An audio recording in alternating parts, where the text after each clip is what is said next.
My husband and sister have been secretly hooking up behind my back whenever I'm not around, and now I realize there's no one I can truly call my family. Posted by you/cheatersuck12.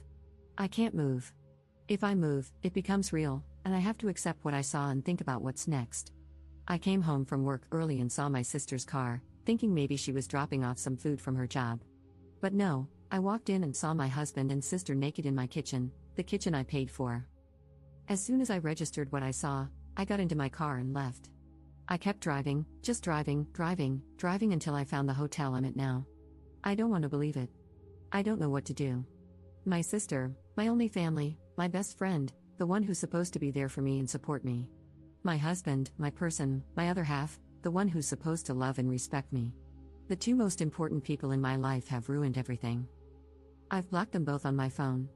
I don't want to hear any of the BS excuses they'll come up with. I don't want to confront this. I want to go back to this morning when everything was fine.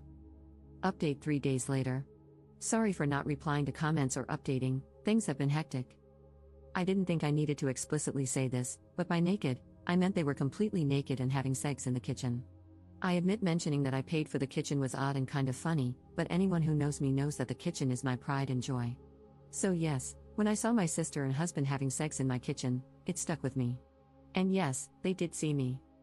When I got to the hotel, I cried for a few hours and just wanted to tell someone, anyone. The two people I usually turn to when something happens in my life were the two I needed to talk about, and it was 11-something in the evening. I didn't want to disrupt my friends' evenings or burden them. So instead, I came to Reddit, thinking not many people would see it. The response I received was overwhelming. I want to thank everyone who sent me kind words and advice. Thank you so much for all the virtual hugs. I know I only commented once, it's because I had so much to think about and do. I truly appreciate all the love and support. There was so much amazing advice in the comments, though a lot of it was American-based. Regardless, I still appreciate it. One recurring piece of advice was to unblock them and keep the texts and calls as evidence, so I did that. After posting and having another good cry, I realized I needed to get my crap together. I didn't have my sister or any family to help, so I had to do it myself. I started researching my next steps.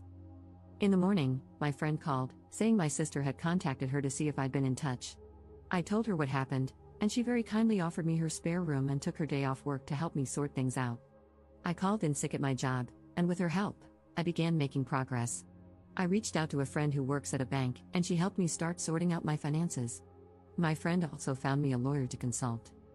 After my phone consultation with the lawyer, I was so overwhelmed. Now I understand why so many women don't divorce their cheating husbands. It's such a lengthy, expensive, and emotionally draining process.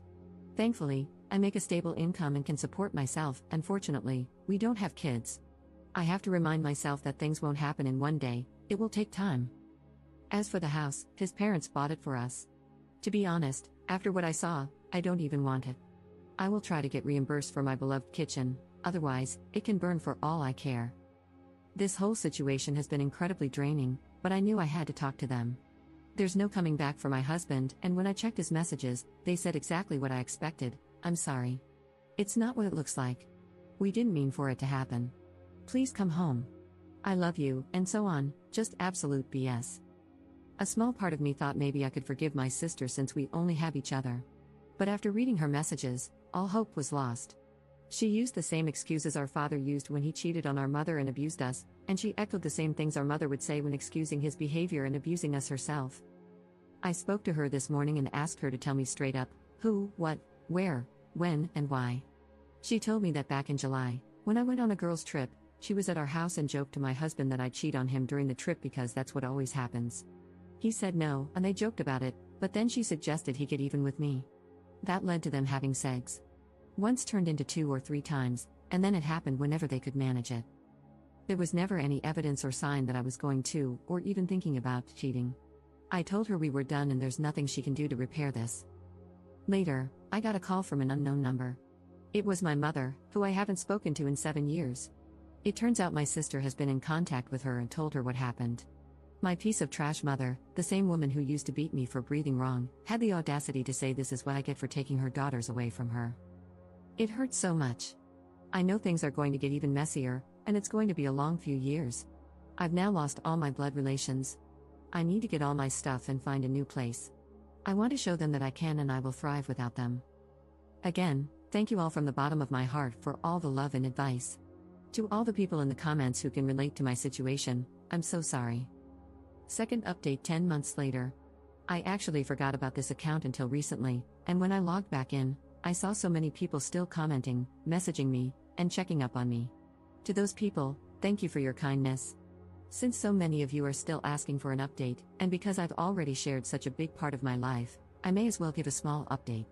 Back in October, my life was in chaos, but I was determined to soldier through it and show them that I can make it without them and succeed. I had to meet with my ex to talk about the house. He eventually gave up, and we decided to sell it. I was reimbursed for my beloved kitchen. At first, my sister would show up at my job and my friend's house, but once I told her I would get the police involved, she stopped. I haven't seen her since February. I did hear from my pathetic excuse of a mother again, but that was also shut down, and I have not heard from her since the end of last year. I'm from NZ, so my ex and I have to be living separately for 2 years before we can divorce. Although I want nothing to do with him, I'm not too fussed. 1 year is almost done. I started therapy, which has been healing. I wish I had gone earlier. I have moved into my apartment and was promoted at work. I've also gone on 2 girls' trips and had some extra fun this time, as I was a single woman. And I've just started seeing someone. He has been very kind. Thank you all again for your kindness. I hope this is the update you were waiting for. Third update 18 months later. Hello, it's been a while. I still get messages and notifications asking for an update, so this will be my last one. I am officially divorced. It took a while, but I got there, and my ex-husband had 2 years to accept it and not fight it. I've got my own house, a nice kitchen, a cute, mature man on my arm, friends who treat me like a sister should, and a job that respects me. I'm happy and couldn't care less where my biological family is or what they're doing. I am enjoying the wonderful summer we're having in NZ and living my life. Thank you all for the support. Wish you all the best.